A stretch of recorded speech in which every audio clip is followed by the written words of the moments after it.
तो hello everyone. आज हमारा जो है टॉपिक वो है हमारा एंटीपायरेटिक, ठीक है। एंटीपायरेटिक्स या फिर एंटीपायरेटिक ड्रग, ठीक है ना। तो हम देखो इसमें जो डिस्कस करेंगे वो एंटीपायरेटिक के बारे में डिस्कस करेंगे। एंड जो हमारा ये लेक्चर है वो है हमारा लेक्चर 9, ठीक है ना। तो अगर हम इसकी बात करें कि एंटी मीन्स क्या होता है, एंटी मीन्स होता है अगेंस्ट वर्क करना, ठीक है ना। पायरेटिक मीन्स फीवर, ठीक है ना। तो इसमें बोल सकते हैं, अगर हम मतलब इसमें ना जैसे कि हम बोलें तो इसमें हम डेफिनेशन अगर शॉर्ट में बोलें तो दैट इज़ अ ड्रग या फिर या ट्रीटमेंट है ना, यूज टू द रिलीफ और रिड्यूस द फीवर, ठीक है ना। ये हम इसमें मतलब बोल सकते हैं ना, जैसे कि हमारी जो डेफिनेशन है ना, या फिर हम बोल सकते हैं एंटीपायरेटिक इज़ ए ड्रग और ट्रीटमेंट दैट रिलीफ, है ना, दैट रिलीफ और रिड्यूस फीवर, ठीक है। अब देखो हम जो हमने लिख रखा है वो हम स्टडी करेंगे, ठीक है। दैट आर मेडिकेशन और सब्सटेंस, मतलब यह एक मेडिकेशन है और सब्सटेंस है, ठीक है ना। दैट हेल्प करेगा किसमें, टू रिड्यूस फीवर में, ठीक है। फीवर को रिड्यूस करते हैं पायरेक्सिया होता है ना, बाई एक्टिंग। अब कैसे करेंगे को, बाई एक्टिंग। एक्टिंग कहाँ करेगा, ऑन द हाइपोथैलेमस पे, ठीक है ना, हाइपोथैलेमिक, है ना। उसके बाद हीट रेगुलेशन सेंटर में इन द ब्रेन से, ठीक है ना, to lower body temperature, body का जो टेम्परेचर उसको लो करेंगे, ठीक है ना। When it is elevate due to the illness और इन्फेक्शन, मतलब कहीं अगर इन्फेक्शन होता है या फिर इलनेस होती है तब ये मतलब जो टेम्परेचर है वो इंक्रीज़ होता है, ठीक है ना। वही चीज़ बोलने को कह रहा है, ठीक है। अब देखो अगर हम इसके मैकेनिज्म ऑफ एक्शन की बात करते हैं, ठीक है। मैकेनिज्म ऑफ एक्शन इसकी है ना दो तरह से, देखो पहले तो हम नॉर्मल बात करेंगे होती क्या है, ठीक है ना। मैकेनिज्म ऑफ एक्शन जो होती है, ठीक है ना, जैसे कि मतलब कैसे हो रहा है ना फीवर, है ना, उसके बारे में, है ना। और उसके बाद इसके जो एंटीबायोटिक है उसके बारे में की जो मैकेनिज्म है उसकी हम बात करेंगे, ठीक है। तो पहले हम बात करते हैं नॉर्मल, ठीक है ना, जैसे कि नॉर्मल फीवर की है ना कोज कैसे होगा, ठीक है ना उसकी। अब देखो कैसा क्या होता है कि इन्फेक्शन होगा, इन्फ्लामेशन होगा, ठीक है ना। उसके बाद क्या होगा, रिलीज होगा ऑफ पायरोजन, ठीक है। जो पायरोजन है यह एक मतलब सब्सटेंस है, ठीक है ना। जो पायरोजन है ये एक सब्सटेंस है, ठीक है, सब्सटेंस।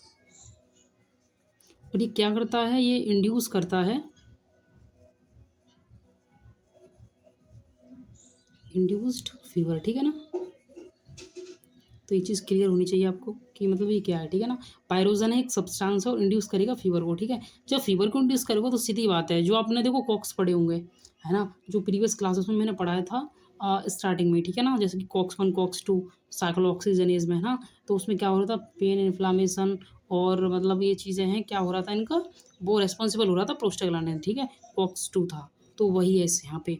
अब तो हो क्या रहा है कि जब रिलीज ऑफ पायरोजन, जब जब पायरोजन का रिलीज होगा तो क्या होगा, ये तो पहले से इंड्यूस कर रहे हैं, उसको उत्तेजित कर रहे हैं, है ना, प्रेरित कर रहे हैं। तो अब क्या होगा, इंक्रीज होगा synthesis of prostaglandin by action, action के द्वारा। एंड क्या होगा, हाइपोथैलेमिक एक्शन भी होगा यहाँ पे, ठीक है ना। हाइपोथैलेमिक एक्शन होगा तो क्या होगा, तो वो ये चीज़ देखो इंक्रीज हो रहा है, ठीक है ना, क्या हो रहा है, इंक्रीज प्रोस्टाग्लैंडिन। अगर ये इंक्रीज होगा तो पेन इन्फ्लामेशन वगैरह यहाँ पे इंक्रीज होगा, ठीक है, फीवर पेन इन्फ्लामेशन, ठीक है ना। ये यहाँ पे जो इंक्रीज होगा जब हो रहा है, अगर ये कम होगा तो क्या होगा, बॉडी टेम्परेचर भी कम होगा। अब यहाँ पे ये इंक्रीज है, मतलब जो प्रोस्टाग्लैंडिन लेवल है ना, तो ये भी इंक्रीज होगा, ठीक है। ये चीज़ दे रखी है यहाँ पे, ठीक है। तो यहाँ क्या होगा, बॉडी टेम्परेचर इंक्रीज होगा, इससे क्या होगा, फीवर होगा पेशेंट को, ठीक है। तो ये चीज़ है। अब हम बात करेंगे एंटीबायोटिक की, ठीक है, जो दूसरी वाली मैकेनिज्म ऑफ एक्शन, ठीक है। तो वो जो दूसरी दे रखी है वो दे रखी है एडमिनिस्टर ऑफ एंटीपायरेटिक ड्रग। जो एंटीपायरेटिक ड्रग है उसको हम एडमिनिस्टर करते हैं, इनहिबिट करेगा ऑफ कॉक्स एंजाइम। जो कॉक्स एंजाइम है उसको इनहिबिट करेगा, जो जहाँ पे मतलब जो दे रखा था प्रोस्टाग्लैंडिन, ठीक है, इसको इनहिबिट कर देगा। जब इनहिबिट ही हो जाएगा तो क्या होगा, सीक्रेशन नहीं होगा किसका, प्रोस्टाग्लैंडिन का। तो जब ये लो होगा तो क्या होगा, हाइपोथैलेमस क्या होगा, रिजल्ट टेम्परेचर टू नॉर्मल। जो मतलब हाइपोथैलेमस क्या करेगा, रिजल्ट करेगा या लीड्स करेगा टेम्परेचर को क्या नॉर्मल कर देगा, ठीक है। जब नॉर्मल होगा तो क्या वैसोडाइलेशन होगा, स्वेटिंग होगा, हीट लॉस होगी। तो वो हीट लॉस हो रही है, ठीक है, यहाँ पे हीट लॉस हो रही है तो क्या होगा कि पेशेंट को है फीवर डिक्रीज हो गया, ठीक है ना। ये चीज़ आपको समझ में आ गई होगी, ठीक है। अब हम बात करते हैं इसके बाद जो अपनी ड्रग्स या डोजेस क्या क्या रहेंगे, ठीक है ना। अब देखो जो ड्रग्स हैं जैसे पीसीएम है, पैरासीटामोल, आइबुप्रोफेन है ना, एस्पिरिन है, डाइक्लोफेनेक है ना। ये सारी पता पेन इन्फ्लामेशन फीवर इनमें ही काम ली जाती है, ठीक है। अब देखो मैं ना यहाँ पे डोजेस बताऊंगा, ठीक है, डोजेस जो होती हैं, ठीक है, कौन कौन सी कैसे क्या है। अगर हम देखो फर्स्ट ऑफ ऑल बात करेंगे ना पीसीएम की, ठीक है, तो ये तो देखो सबको ही पता है कि कैसे लेनी है। अगर देखो कि किसी को मतलब ज़्यादा तेज फीवर है ना, तो वो क्या करता है कि भाई नॉर्मली हम बात करें तो मतलब होती है ये 500 mg मान लो लगभग, है ना, जो डोज इसकी रहती है 500 mg, ठीक है ना।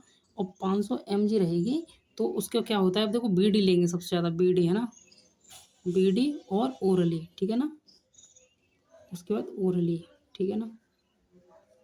मैं यहाँ रूट की भी बात कर देता हूँ, ठीक है।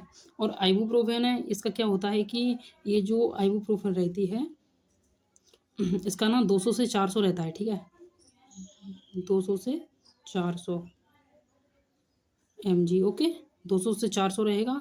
और बीडी रहेगा, ठीक है, ये चीज़ रहेगा, ठीक है, आइबुप्रोफेन का, है ना। उसके बाद आती है अपनी एस्पिरिन। एस्पिरिन देखो दो तरह से काम वर्क करती है। एक मतलब लो रहेगी, लो डोज रहेगी, जिसकी देखो लो डोज रहती है मतलब 81 से लेके 100 मिलीग्राम, ठीक है ना, ठीक है। और एक रहती है इसकी 325 से लेकर 650 mg, ठीक है। ये जो है ये ओडी रहेगी, ठीक है, ये जो रहेगी वो ओडी रहेगी, ये रहेगी बीडी रहेगी, ठीक है ना। ये मतलब पेन इन्फ्लामेशन वगैरह हो रहा है तो उसके लिए मतलब ये भी उसमें भी वर्क करते हैं, ठीक है।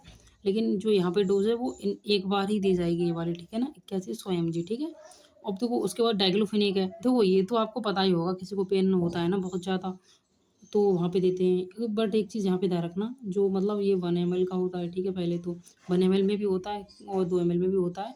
1 ml उसके बाद SOS कंडीशन में देते हैं इसको, ठीक है ना, ये चीज़ ध्यान रखना, ठीक है।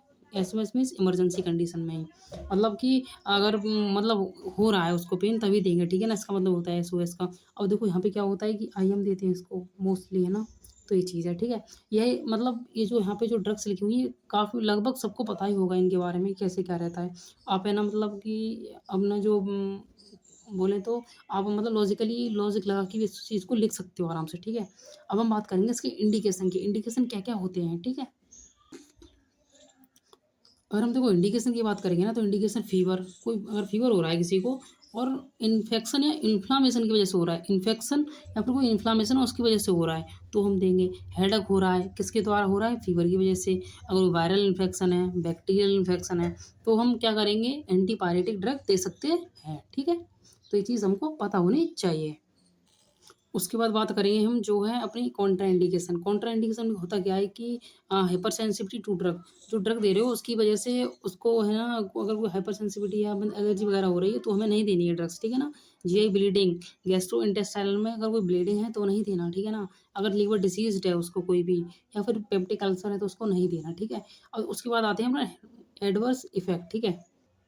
देखो एडवर्स इफेक्ट जो हैं, एक है मतलब हाइपर टॉक्सिसिटी हो जाएगी विद ओवरडोज, ये देखने को मिलेगा, क्योंकि जो पेशेंट है अगर लॉन्ग टाइम से मतलब अगर ड्रग्स यूज़ करता है तो क्या होता है, टॉक्सिसिटी क्रिएट होती है वहाँ पे, हो सकती है ना। उसके बाद गैस्ट्राइटिस होता है, देखो अपने यहाँ पड़ा जीआई ब्लीडिंग, ब्लीडिंग हो रही है यहाँ पे, है ना, कॉन्ट्राइंडिकेशन में।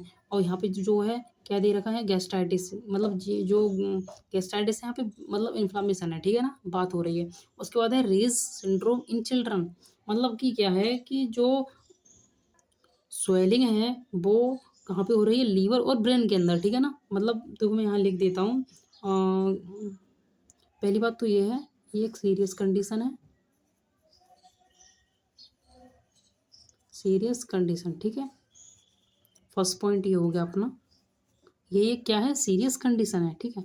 और ये कॉज कैसे होती है, मतलब कि स्वेलिंग हो जाएगी अपनी, ठीक है ना। स्वेलिंग कहाँ होगी,